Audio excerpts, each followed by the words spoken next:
Rata het 12 kantore in 4 van die land se provinsies en hulle maatskaplike werkers hanteer soms tot 140 sake elk. Ons moet 'n huisbesoek doen sodra ons die aanmelding ontvang.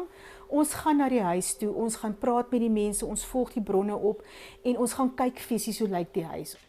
Fourie sê 'n kind word slegs uit ouersorg verwyder as sy lewe bedreig word. En soms is net ouerleiding of terapie nodig om 'n verskil te maak. Die 3-jarige meisie is glo seksueel misbruik en Rata het haar in 'n huis van veiligheid geplaas. Hier is sy besig met spelterapie, 'n proses wat gebruik word om agter te kom wat presies met haar gebeur het. 'n Maatskaplike werker vra die kind vra terwyl sy speel of teken, en soms word prente gebruik om dit makliker vir kinders te maak om hulle gedagtes te verwoord. Kom ons sê, daar's 'n prentjie met iemand in die bad en iemand loer deur die deur vir die persoon in die bad. En die kind sê byvoorbeeld ja, dit is 'n pappa wat vir die dogtertjie loer terwyl sy in die badkamer is. Dan kan jy 'n bietjie uitvra daaroor en kyk wat se inligting jy kry. Van Tonner sê dit sou ideaal wees om meer tyd te hê vir die soort terapie, maar Rata het te min geld en maatskaplike werkers te min tyd.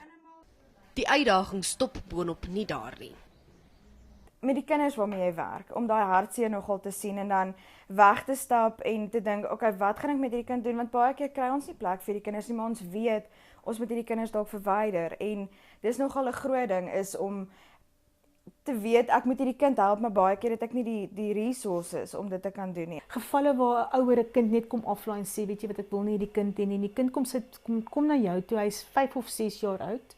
Hulle verstaan nie wat gebeur nie en hulle sê vir jou, hoorie tannie, maar hoekom kan ek nie huis toe gaan nie? Nie van een maatskaplike werker wat ongeskonde in hierdie beroep kan staan nie.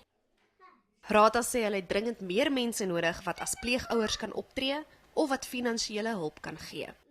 Karla Kutse, Een Nuus, Pretoria.